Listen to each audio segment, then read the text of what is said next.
Sophie Pédère, bonjour. Bonjour. Vous êtes journaliste, chef de bureau à Paris de The Economist, le célèbre hebdomadaire britannique. Et vous venez de réaliser, enfin vous sortez un numéro spécial sur la France qui est très attendu. Et ce numéro s'intitule, dans le dossier interne, je spécifie, Regeneration, le renouveau. Donc il y a ici un accent d'optimiste. Et je dois dire que The Economist ne nous avait pas tellement habitués à cette vision optimiste sur la France, puisque la dernière fois, enfin pas la dernière fois, mais ces dernières années, nous avions eu droit à un coq aux yeux bandés, où la bombe à retardement, la France n'est-elle la bombe à retardement pour l'Europe? Vous-même, vous avez écrit aux éditions Lattès en 2012 un livre qui s'intitulait « Le déni français ». Donc on voit un changement de ton. Ce sont les Français qui ont changé en votant pour Emmanuel Macron? Je pense que c'est les Français, c'est pas The Economist qui a changé. En tous les cas, moi, j'ai toujours recusé l'idée qu'on faisait du French bashing.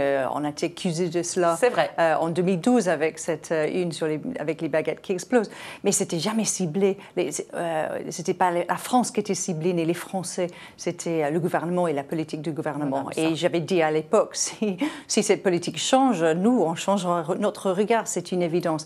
Mais ce qui se passait, c'est vous avez voté pour Emmanuel Macron. C'est pas, le point de départ, c'est ce constat-là.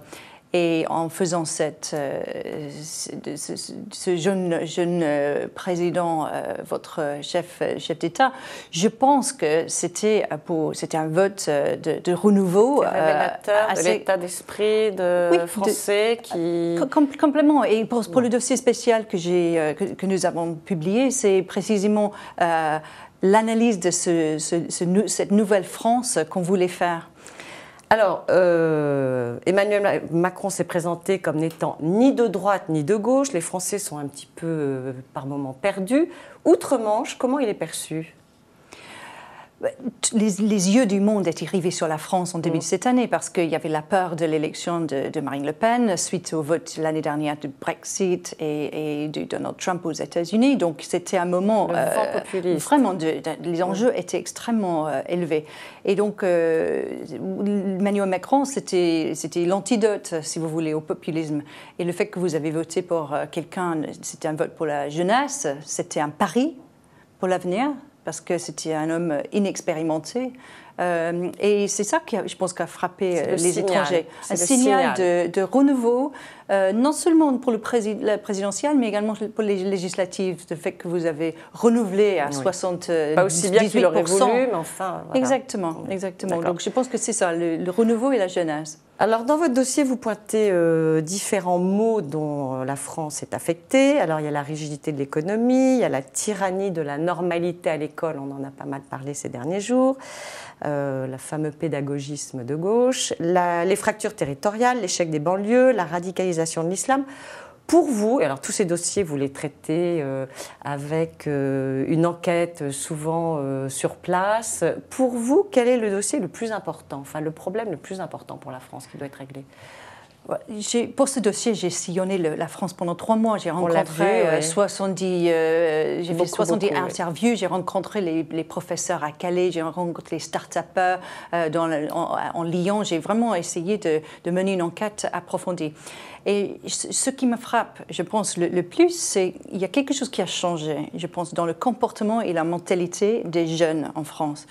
Et on voit ça surtout dans le monde des start-up et les entrepreneurs.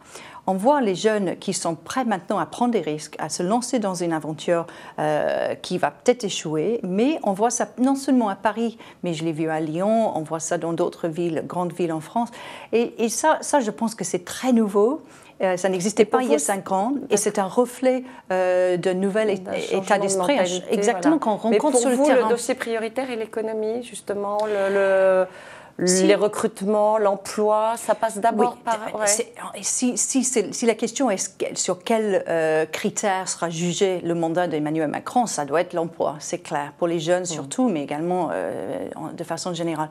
Mais je voulais juste signaler que moi, sur le terrain, ce que j'ai vécu, ce que j'ai rencontré, c'est un changement d'esprit. Et on a vu ça, l'investissement dans les start-up en France l'année dernière, c'était plus important qu'en Allemagne.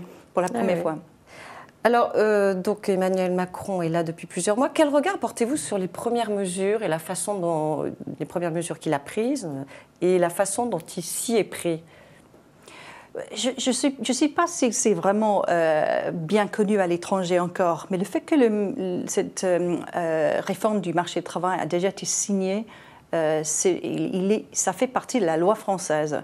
Et quelque chose assez extraordinaire dans le sens où chaque fois par le passé, quand vous avez un gouvernement qui a tenté de mettre en place une réforme contestée, compliquée, difficile, soit le gouvernement échoue, soit la France est paralysée par les grèves, soit on a l'impression que c'est très très difficile de réformer la France. Donc la première chose à constater quand même, c'est que ça a été fait.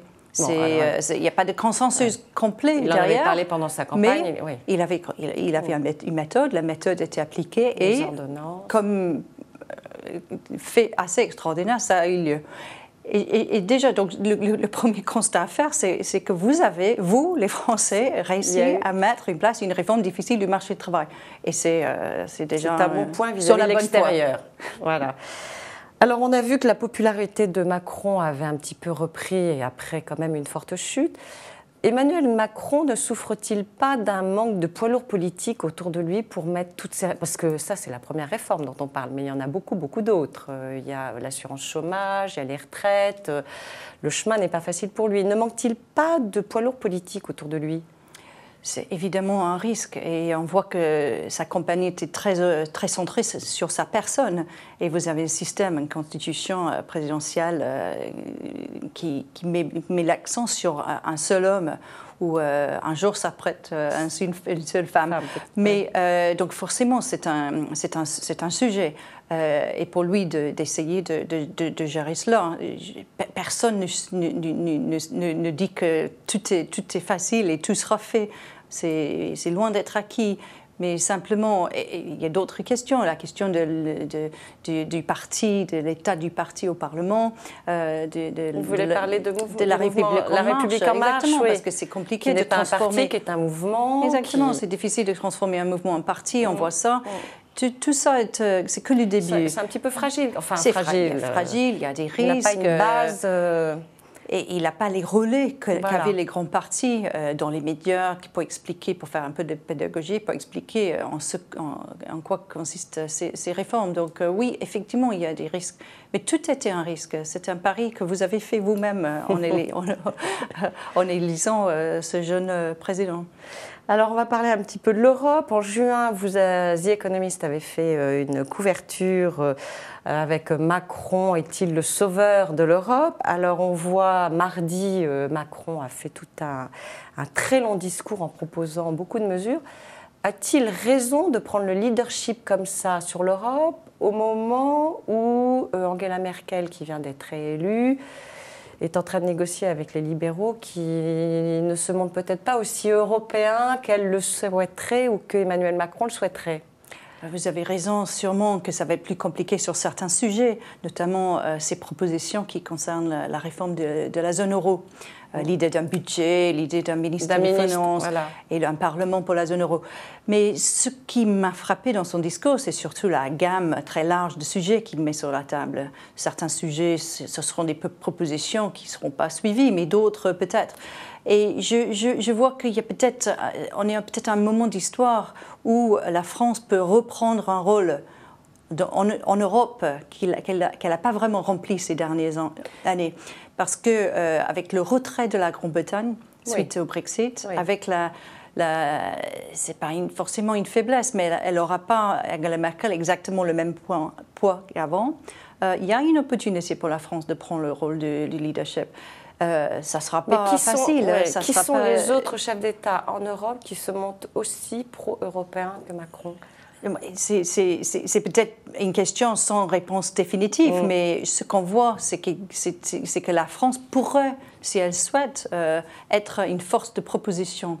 Les propositions, ensuite, c'est aux États membres, pas seulement la France et l'Allemagne, de les discuter, de les évaluer, de voir lesquels ils vont essayer de suivre. Mais il y a quand même une occasion pour la France, si elle souhaite, de prendre ce rôle de leadership à cause de circonstances en Allemagne et au Royaume-Uni. Macron le prend, ce rôle. On a l'impression. Alors vous dites par ailleurs, je crois que c'est la fin de votre dossier, que de toute manière Emmanuel Macron est condamné à réussir. Sinon en 2022, la France tombera aux mains d'une Marine Le Pen ou d'un Jean-Luc Mélenchon. Alors quel est selon vous le plus gros écueil qu'il risque de rencontrer Emmanuel Macron pour... C'est de ne pas réussir ces réformes et de ne pas remettre l'économie en marche. S'il ne réussit pas à créer les emplois, et surtout pour les jeunes, dans ce cas, c'est pari raté pour lui.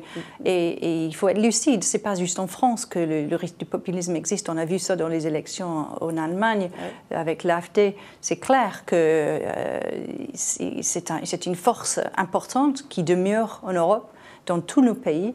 Et si on n'a pas une capacité de mettre en place ou de mettre en œuvre une politique économique qui peut... il est condamné à réussir. Il doit réussir. Sur le volet économique. Exactement, sur le volet économique et surtout sur l'emploi. C'est les conseils quels conseils vous lui donneriez? Je ne donne pas de conseils à Emmanuel Macron. Oui. Je n'ai pas la prétention de faire ça. Dossier, ça c'est mais sûr. simplement, je pense que nous sommes en Europe condamnés à mettre en place une autre politique économique qui peut créer de l'emploi, qui peut être plus ouverte à l'innovation, au changement de l'économie de demain. Si on ne réussit pas, c'est le populisme qui va gagner. Eh ben, Sophie Péder, merci beaucoup d'être venue. Et puis, écoutez, on recommande de lire votre dossier qui est extrêmement documenté, avec beaucoup d'enquêtes. Et merci beaucoup. Merci à vous. Merci beaucoup. Au revoir.